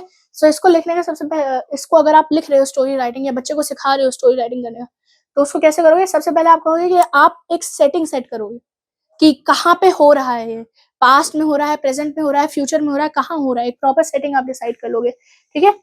फॉरेस्ट में हो रहा है, माउंटेन में हो रहा है, ठीक है। उसके बाद आप उसके कैरेक्टर्स डिसाइड करोगे कौन कौन से कैरेक्टर्स रहने वाले हैं। जैसे मैंने बोला, once upon a time there was a huge mountain and there lived a king, ठीक है। तो किंग मेरा एक कैरेक्टर हो गया। कैरेक्टर भी जो है डायरेक्ट इनडायरेक्ट रहेंगे, यानी कि आपके मेन कैरेक्टर्स भी रहेंगे एंड कुछ सब कैरेक्टर्स भी रहेंगे। नेक्स्ट आ जाता है point of view. Point of view किस किस कौन जो है वो जो स्टोरी बता रहा है, किसके पॉइंट ऑफ व्यू से हमारी स्टोरी चलेगी, ठीक है। इसके बाद आता है थीम, स्टोरी का थीम क्या है, क्या क्या आप दिखा रहे हो।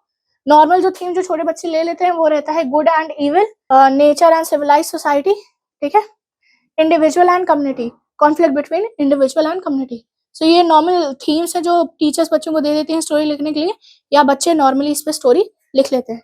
अब इसके बाद आ जाता है प्लॉट का स्ट्रक्चर प्रॉपर रखना रहता है, सीक्वेंस ऑफ इवेंट्स प्रॉपर रखने रहते हैं, ठीक है। ये हो गया। अब हम चलते हैं हमारे नेक्स्ट सीक्वेंस ऑफ इवेंट्स। सो इसमें जो है आप प्रॉपर सीरीज ऑफ इवेंट्स की हमारी स्टोरी कैसे कैसे आगे चल रही है, क्या क्या चीजें आ रही है, हमारा कैरेक्टर क्या क्या चीजें कर रहा है, वो सब आ जाता है हमारा सीक्वेंस ऑफ इवेंट्स में। एंड इसी को हम बोलते हैं प्लॉट या प्लॉट स्ट्रक्चर, ठीक है। नेक्स्ट टॉपिक पे चलते हैं। अब चलते हैं हमारे नेक्स्ट टॉपिक पे, perception and production of sounds, study of sound of speech. मतलब जब हम कोई साउंड निकाल रहे हैं किसी स्पीच में, उस साउंड पे जो स्टडी की जा रही है उसको हम बोलते हैं फोनेटिक्स, ठीक है। किस तरीके से कोई अक्षर अगर हम बोल रहे हैं, कोई लेटर हम बोल रहे हैं, स्टार्टिंग में मैंने आपको बोला था कि ए का जो साउंड है वो अलग होता है, बी का साउंड होता है ब, सी का साउंड होता है स या क, डी का साउंड होता है डा। तो ये जो मैं अलग अलग चीजें बोल रही हूँ इसी को हम बोलते हैं फोनेटिक। एंड यही सब चीजें हमें बच्चे को, छोटे बच्चे को सिखानी रहती हैं, ठीक है। सो अलग अलग चीजें होती हैं, लाइक कहाँ कहाँ से वो साउंड आ रहा है। वो साउंड जो है यूजुअली हमारे माउथ से आता है, कभी कभी हम नोज, टीथ, टंग एंड बाकी चीजों का भी हम अपने यूज करते हैं ताकि हम साउंड इजिली बोल सके। इसमें जो है प्रॉपर डिटेल में आपकी स्टडी हो जाती है कि आप किस तरीके से कर रहे हो। So phonetic also deals with the articulation, description, classification, production and perception of speech of sound, ठीक है। तो फोनेटिक क्या क्या क्या चीजें देखता है कि जो साउंड है वो किस तरीके से आर्टिकुलेट हो रहा है, किस तरीके से बोला जा रहा है, या क्या डिस्क्रिप्शन उसका जा रहा है, कैसा साउंड आ रहा है, किस क्लासिफिकेशन में हम उसको रख सकते हैं, ठीक है। और उसका उस वो कहाँ से प्रोड्यूस हो रहा है एंड किस तरीके से प्रोड्यूस हो रहा है, एंड उसको हम किस तरीके से अपने माइंड में परसीव कर सकते हैं, कॉम्प्रिहेंड कर सकते हैं। ये सारी स्टडी जो होती है ये सब फोनेटिक में आ जाती है हमारी। नेक्स्ट टॉपिक है हमारा speaking of some words where the letters are silent. So अगर साइलेंट लेटर्स हैं तो उनको हम कैसे बोलेंगे, उनकी बात करते हैं। तो साइलेंट लेटर्स ये वो लेटर्स हैं जो स्पेलिंग में तो आ रहे हैं बट हम उन्हें बोलते नहीं। तो सबसे पहले क्वेश्चन आना चाहिए, सारे बच्चों का आता है, मैम साइलेंट लेटर्स जब बोले नहीं जाते तो स्पेलिंग में है क्यों। तो आपके पास एक आंसर रहना चाहिए, बच्चा साइलेंट लेटर्स सिर्फ इसलिए हैं कि जब हम होमोफोन्स की बात कर रहे होते हैं वहां पे आप स्पेलिंग और साउंड में अंतर कर सको। जैसे नो, KNOW और NO नो, अगर मैंने K और W हटा दिया ना तो ये भी NO हो जाएगा। आपको कभी नहीं पता चलेगा कि मैं बात कर रही हूँ कि तुम जानते हो या मैं नहीं बोल रही हूँ। यही डिफरेंस रखने के लिए हम जो है यूज कर लेते हैं साइलेंट लेटर्स। ऐसे ही अब कुछ लिस्ट आपकी बुक में दी है, आप स्क्रीन में भी देख पा रहे हैं, कुछ लिस्ट दी हुई है वर्ड्स की जो साइलेंट रहते हैं। तो सबसे पहले बी साइलेंट रहता है, जैसे बॉम्ब, डम, क्लाइम, डाउट, डेप्थ, इन सब में बी जो है साइलेंट रहता है। अब सी की बात करते हैं तो देखिए सीन, साइंस, फैसिनेट, इसमें जो है हम एस को प्रोनाउंस कर रहे हैं, सी को प्रोनाउंस नहीं कर रहे हैं। मसल, सी को प्रोनाउंस नहीं किया। वेंसडे, वेडनेसडे नहीं होता, वेंसडे होता है, डी बोला नहीं जाता। ऐसे ही ई भी हमारा जो साइलेंट होता है, तो इवनिंग, इंटरेस्टिंग, वेजिटेबल, ई यहाँ पे ड्रॉप हो जाता है। ऐसे ही पूरी आपकी लिस्ट दी हुई है, ठीक है। हम आगे चलते हैं। Reading aloud paragraphs, dialogues, poems with intonation and modulation. अगर हमें ये सब बच्चों के सामने करना है, लाइक बच्चों को पैराग्राफ बच्चे पैराग्राफ तब रीड करेंगे जब आप उनको रीड करके दिखाओगे। बच्चे डायलॉग्स में बात करना तब शुरू करेंगे जब आप उन्हें करके दिखाओगे। ठीक है, बच्चे आपकी ही कॉपी करेंगे। तो सबसे पहले हम बात करते हैं पैराग्राफ्स की। सो पैराग्राफ्स को किस तरीके से, पैराग्राफ्स 3-4 लाइन, 5 लाइन, 6 लाइन का एक टॉपिक पे 6-7 लाइन हो गई, ये हमारा एक पैराग्राफ रेडी हो गया। अब बच्चे को कैसे रीड करना सिखाओगे? तो सबसे पहले आपने पैराग्राफ चूज कर लिया कि मुझे इस टॉपिक पे पैराग्राफ चाहिए। आपने अपना पैराग्राफ क्रिएट किया, आपने उसकी छोटे-छोटे उस पैराग्राफ को जो है प्रिंट करा लिया या बच्चे की कॉपी में नोट करा दिया। हर बच्चे के पास इसकी एक कॉपी होनी चाहिए। उसके बाद आपने क्या किया, जो नए वर्ड्स थे जो बच्चे को नहीं पता थे, आपने उसकी मीनिंग बच्चे को बता दी। ठीक है, बच्चे के स्टूडेंट्स जो हैं आपके, वो उन वर्ड से फेमिलियर हो गए। ये हो गया। अब जो है आप उस पैराग्राफ को रीड करोगे एक बार आप पूरा पैराग्राफ बच्चों के सामने रीड करोगे कि ये वर्ड ऐसे बोला जाएगा, ये वर्ड ऐसे बोला जाएगा, यहाँ पे पॉज रहेगा क्योंकि फुल स्टॉप है, यहाँ पे थोड़ा पॉज रहेगा क्योंकि कॉमा है। फिर आप सेकेंड टाइम वो पैराग्राफ बोलोगे, एक लाइन आप बोलोगे, ठीक है, दूसरा लाइन किसी और स्टूडेंट से बुलवाओगे, फिर थर्ड लाइन जो है वो किसी और स्टूडेंट से बुलाओगे, एंड ऐसे करते करते जो है आप पूरी क्लास को इन्वॉल्व करोगे ताकि पूरी क्लास जो है वो पैराग्राफ रीड भी कर ले, अंडरस्टैंड भी कर ले, एंड बच्चे जो है वो बोलने से ज्यादा सुनने से सुनेंगे। तो जो बाकी बच्चे जो सुन रहे हैं स्टोरी को ज्यादा पैराग्राफ को ज्यादा कॉम्प्रिहेंड कर पाएंगे, एंड जो बच्चा रीड कर रहा है, एक एक लाइन रीड कर रहा है, तो वो रीडिंग भी उसकी हो जाएगी। डायलॉग्स की बात करते हैं तो डायलॉग इज अ कन्वर्सेशन और टॉक बिटवीन टू पीपल। ठीक है, तो डायलॉग राइटिंग या डायलॉग रीडिंग में कैसा हो रहा है, आपने पहले तो डायलॉग फॉर्मेशन लिख लिया कि दो लोगों के बीच में डायलॉग हो रहा है। एक स्टूडेंट को आपने चुन लिया, एक वो चुन लिया, आप टीचर हो गए, आप और आपके स्टूडेंट के बीच में कन्वर्सेशन हो रही है। सो नॉर्मल कन्वर्सेशन क्या होगी, hello sir, good morning sir, या good morning ma'am, what is your name. अगर वो नया है तो आप उसको नहीं जानते, ठीक है। सो आपने ये पूरा स्ट्रक्चर जो 5 मिनट 10 मिनट जितना आप चाहो उसका आपने एक स्ट्रक्चर रेडी कर लिया। कन्वर्सेशन में यूजुअली एक आदमी बोलता है, दूसरा सुन रहा होता है, दूसरा आदमी बोलता है, पहला सुनता है। तो ये सब चीजें बच्चों के साथ आपको करके दिखानी पड़ेगी। एक बच्चे को आपको देना रहेगा, एंड उसके बाद आप ग्रुप में उनको डिवाइड कर सकते हो कि अच्छा ठीक है, अब आप आपस में बात करो, and you have to monitor. सबसे ज्यादा मॉनिटरिंग करनी रहेगी बच्चों की कि क्या वो डायलॉग में सही से बात कर पा रहे हैं। अगर आपको लग रहा है कि सारे ग्रुप्स एक साथ नहीं कर पा रहे हैं, आप इंडिविजुअल करा सकते हो, but dialogue writing and dialogue, specially dialogue reading aloud इसी तरीके से हो पाएगी जब बच्चे खुद से करेंगे, एंड वो करेंगे कैसे, जब वो आपको करते हुए देखेंगे। आप चाहे तो आप अपने किसी कलीग की भी हेल्प ले सकते हो इसमें। आगे चलते हैं, नेक्स्ट आ जाता है हमारा पोएम रीडिंग का। तो पोएम रीडिंग पहले आप कैसे करोगे, सबसे पहला काम एज अ टीचर होना चाहिए आपका कि आप उस पोएम को रीड करो। पहले मन में रीड करो, सारे वर्ड्स को श्योर हो जाओ, फिर आप देखो कि क्या आप उसको रिदम में बोल पा रहे हो, बच्चों के सामने प्रॉपरली प्रेजेंट कर पा रहे हो या नहीं, प्रॉपर इमोशंस के साथ आप बोल पा रहे हो या नहीं। ये सब जब हो जाएगा उसके बाद आप बच्चों को कहोगे कि जैसे मैं बोल रही हूँ, जिस तरीके से मैं कर रही हूँ, आप उसको फॉलो करो। जैसे मैंने राइम्स में आपको नर्सरी राइम्स जब मैं आपको टीच करने का बता रही, वहां पे जो आप तरीका फॉलो कर रहे थे, सेम वैसा ही तरीका यहाँ पे भी आएगा। आप पिक्चर्स का भी यूज कर सकते हो, ग्राफ्स का भी यूज कर सकते हो, एक्शंस भी यूज कर सकते हो। बच्चों को इंटरेस्टेड रखना है, एंड उन्हें चीजें धीरे धीरे आती जाएंगी। आगे चलते हैं नेक्स्ट टॉपिक आ जाता है हमारा लेसन प्लान। अब इसमें बच्चों का तो ऐसा यूज नहीं है, ये टीचर्स के लिए यूजुअली होता है। लेसन प्लान में आप पूरा एक स्ट्रक्चर रेडी करते हो कि आप कौन सा टॉपिक पढ़ाने वाले हो, कैसे पढ़ाने वाले हो, क्या क्या टेक्निक्स आप यूज करोगे, कौन कौन सी चीजें आप बताओगे, कौन कौन सी चीजें आप यूज करने वाले हो। Like you will tell the approach, you will tell the method, you will tell the techniques that you are going to use. ठीक है, ये चीजें हो जाएंगी। अब देख लेते हैं कि एक लेसन प्लान में क्या क्या इंक्लूड किया जाएगा। लेसन प्लान की बात करते हैं तो लेसन प्लान जो है ये यूजुअली टीचर्स के लिए होता है, एंड इसमें आप पूरा बताते हो कि आप क्या पढ़ाने वाले हो, कैसे पढ़ाने वाले हो। You tell the subject, you tell the approach, you tell the methods, you tell the techniques you are going to use. पूरा प्रॉपर स्ट्रक्चरल आप वहां पे लिखते हो। ठीक है, डेफिनेशन की अगर हम इसकी बात करते हैं तो बिंग ने definition the, daily lesson plans involve defining the objectives, selecting and arranging the subject matter, determining the method और procedure। तो इन्होंने कहा कि डेली लेसन प्लानिंग का मतलब क्या हो गया कि आप इसमें पूरा डिफाइन करोगे कि ऑब्जेक्टिव क्या है, क्या क्या चीजें आपको चाहिए। तो आपने सब्जेक्ट मैटर सेलेक्ट किया कि क्या क्या पढ़ाना है बच्चे को, एंड किस ऑर्डर में पढ़ाना है ये भी आपने अरेंज किया कि अगर मुझे ABCD बच्चे को पढ़ानी है तो मैंने पहले उसको रिकॉग्नाइज करना सिखाया, फिर मैंने उसको A फॉर एप्पल होता है ये बताया, एंड सो ऑन। ठीक है, इसके अलावा आप कौन कौन से मेथड्स और प्रोसीजर्स यूज कर रहे हो वो आपने ले लिया। अब बॉसिंग ने इस पे कहा कि lesson plan is the title given to the statement of the achievements to be realised and the specific means by which these are attained as a result of activities engaged during the period. So lesson plan in bossing ने कहा कि lesson plan ये आप एक title दे रहे हो किसे, एक स्टेटमेंट को जो आपने रेडी की, जिसमें आपने अपनी सारी अचीवमेंट्स लिखी एंड उस अचीवमेंट्स को आपने कैसे पाया, क्लास में क्या क्या किया जिससे आपको वो चीज अचीव हो गई, बच्चे को वो चीज समझ आ गई एंड उसके लिए आपने क्या क्या किया, ये हो जाता है लेसन प्लान। लेसन प्लान की कैरेक्टरिस्टिक की बात करें तो सबसे पहले आ जाता है कि ऑब्जेक्टिव बेस्ड होगा। ऑब्जेक्टिव बेस्ड होगा मतलब पूरा प्लान होना चाहिए कि आप क्या पढ़ाने वाले हो। ऑब्जेक्टिव पूरी तरीके से लेसन प्लान का या लेसन का क्लियर होना चाहिए, ठीक है। रेलेवेंट टीचिंग एड, तो उस जो आपका लेसन प्लान है उसमें आपके जितने भी टीचिंग मेथड्स की जरूरत है, जो भी हेल्प आपको चाहिए, आपको वो आपके लेसन प्लान में प्रॉपर्ली मेंशन करना है, ठीक है। प्राइमरी नॉलेज कि बच्चे को पहले कौन कौन सी नॉलेज बच्चे को होनी चाहिए वो टॉपिक पढ़ने से पहले, जो भी आप पढ़ा रहे हो उससे पहले, पढ़ने से पहले जो नॉलेज होनी चाहिए वो बच्चे के पास है, अगर नहीं है तो आपका काम हो जाएगा कि वो आप पहले बच्चे को दो। नेक्स्ट आ जाता है division of lesson plan into units.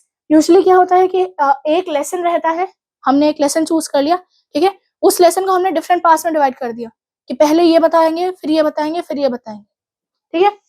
Simple use of language, जब आप लेसन प्लान लिख रहे होगे तो आप बहुत सिंपल लैंग्वेज यूज करोगे, कोई कॉम्प्लिकेटेड वर्ड्स, बड़े बड़े वर्ड्स नहीं यूज करने, सिंपल वर्ड्स, सिंपल लैंग्वेज की कोई भी अगर आपका लेसन प्लान पढ़े तो उसे समझ सके। डिटर्मिनेशन ऑफ एक्टिविटीज, आप प्रॉपर्ली डिटरमाइन कर रहे हो कि क्या क्या आप करने वाले हो, कैसे कैसे करने वाले हो, ठीक है।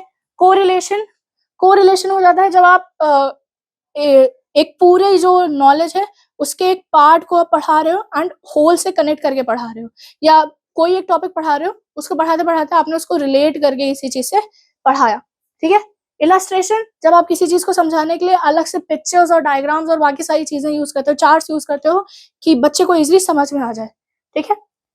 Teaching from the memory to reflexive level, ये हो जाता है जब आप चीजों को जो है स्टूडेंट की मेमोरी से अटैच करके अपनी मेमोरी से चीजों को लेके, ये नहीं कि बच्चा पढ़ रहा है एंड आपने अपना बुक खोल के क्लास के बीच में ही बुक खोल के आप चीजें समझ रहे हो और समझा रहे हो, नहीं, आपको चीजें ऑलरेडी पता है, आप अपनी मेमोरी बेसिस पे उसको अपने बच्चे पे अपने स्टूडेंट पे रिफ्लेक्ट करा रहे हो, ठीक है। एंड सेम केस स्टूडेंट का भी रहना चाहिए। अब बात करते हैं इंपॉर्टेंस ऑफ लेसन प्लान की, तो सबसे पहला इंपॉर्टेंट आ जाता है, अब हम बात करते हैं इंपॉर्टेंस की, इंपॉर्टेंस ऑफ लेसन प्लान, तो सबसे पहला जाता है डिटरमाइनिंग द फॉर्म, क्या क्या पढ़ाना है, किस तरीके से फॉर्म रहने वाला है, स्ट्रक्चर क्या रहने वाला है, वो आ जाता है। प्रायर नॉलेज, पहले कौन सी नॉलेज चाहिए होती थी उस टॉपिक को पढ़ने के लिए, वो आपने क्लियर कर दी। मोटिवेशन, बच्चे को आप कैसे पढ़ाने वाले हो, टीच कैसे करने वाले हो, कैसे उसको पूरा इंटरेस्ट रखने वाले हो कि वो आपका टॉपिक पूरी तरीके से देखे, ठीक है।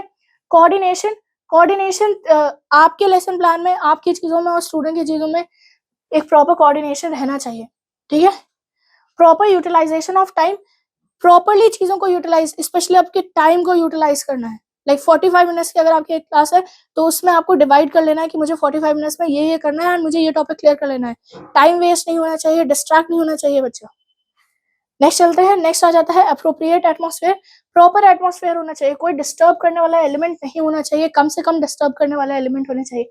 कनेक्टिंग लेसन्स, लगातार कनेक्शन में लेसन्स होने चाहिए, ऐसा ना हो कि आज आप ABCD पढ़ा रहे हो, कल आप उठा के सीधा एनिमल के नेम पढ़ाना शुरू कर दो, नहीं, कनेक्टिव बेसिस पे चीजें बताते जानी है। सेल्फ कॉन्फिडेंस, जब आप बच्चों के सामने बता रहे हो, ठीक है, आपके अंदर एक कॉन्फिडेंस होना चाहिए कि हाँ ये चीजें मुझे आती है, ये चीजें मैं इस तरीके से बच्चों के सामने प्रेजेंट कर सकती हूँ। अगर आप सेल्फ कॉन्फिडेंस के साथ चीजों को नहीं कर पा रहे हो then there is something lacking, okay. Next, use of effective teaching aid, teaching methods जितने भी आपको मैंने बता दिया उनका प्रॉपर यूज, प्रॉपर टेक्निक का यूज करना, ये बहुत जरूरी है। ऑर्डर, अगेन सेम वो चीज आ गई कि आपको प्रॉपर लेसन को, जो आपका सब्जेक्ट मैटर है उसको प्रॉपर ऑर्डर में रख के लेसन प्लान बनाना है, ठीक है। अब हम बात करते हैं लेसन प्लान बनेगा कैसे, लेसन प्लान का स्ट्रक्चर क्या होगा। तो इसमें मैं आपको एक एग्जांपल से चीजें बता रही हूँ, ठीक है। हम सीधा चल रहे हैं एग्जांपल पे हमारे, ओके, ये है हमारा एग्जांपल। तो इसमें आपने सबसे पहले सीरियल नंबर डाल दिया, ठीक है, आपने डेट डाल दी, पीरियड कौन सा रहने वाला है ये आपने मेंशन कर दिया, कितनी देर का वो पीरियड रहने वाला है ये मेंशन कर दिया, क्लास मेंशन कर दिया, जो भी आपका सुपरवाइजर है उसको पता होना चाहिए कि आप किस क्लास की बात कर रहे हो, कौन सा सब्जेक्ट, कई बार होता है कि एक टीचर मल्टीपल सब्जेक्ट्स पढ़ा रहा होता है, आपको ये भी ध्यान रखना है कि आप सब्जेक्ट भी मेंशन करो, ठीक है। टॉपिक क्या पढ़ाने वाले हो, क्या क्या चीजें आपको चाहिए वो आपने लिख दी। जर्नल टीचिंग एम्स क्या क्या रहने वाले हैं, बच्चे क्या क्या सीखने वाले हैं, जो नॉर्मल एक क्लास से जो नॉर्मली हर बच्चा सीखता है, ठीक है। फिर उस लेसन में पर्टिकुलरली उस लेसन की वजह से क्या क्या बच्चा सीखेगा स्पेसिफिक, वो आपने बता दिया, ठीक है। क्या क्या एक्टिविटी आपने बच्चे को कराई, किस तरीके से आपने चीजों को समझाया वो बता दिया, बच्चों का रिस्पॉन्स कैसा रहा वो आपने बता दिया, ठीक है। आप इसका जो है आप यहाँ पे ये देख सकते हो कि कैसे कैसे दिया हुआ है कि कौन कौन सी एक्टिविटी टीचर ने ये कराया, मैंने ये कराया, मैंने ये कराया, इसमें बच्चे ने इस तरीके से परफॉर्म किया। फिर क्या क्या यूज किया, फ्लैश कार्ड यूज किए, ड्रिल्स बनाई नहीं, ड्रिल्स यूज की, ठीक है। फिर और एक चीज आपने क्या की, राइटिंग एंड सुपरविजन, कि आपने पूरे क्लास में जो टीचर जो है वो आप बैठी नहीं थी, आप बच्चों पे प्रॉपर नजर रख रही थी, बोर्ड का प्रॉपर यूज कर रहे थे, ये सब रहेगा। लास्ट में आपने लिख दिया रिकैपिटुलेशन एंड होमवर्क, ठीक है। ये सब आपने मेंशन कर दिया, आपका लेसन प्लान रेडी है। बाकी यहाँ पे आपकी स्क्रीन पे कि अगर आप एक प्रोज पढ़ाने वाले हो तो उसका लेसन प्लान कैसे होगा, उसका एग्जाम्पल आपकी स्क्रीन पे भी दिया है, बुक में दिया है, आप देख सकते हैं। एंड ऐसे ही पोयम का दिया हुआ है आपकी बुक में। सो स्टूडेंट्स, अब हमारा जो है क्विक रिविजन जो था वो हो गया है, ठीक है। हमारा वीडियो रैप अप होने वाला है। अगर वीडियो अच्छी लगी हो तो वीडियो को लाइक कर दीजिएगा,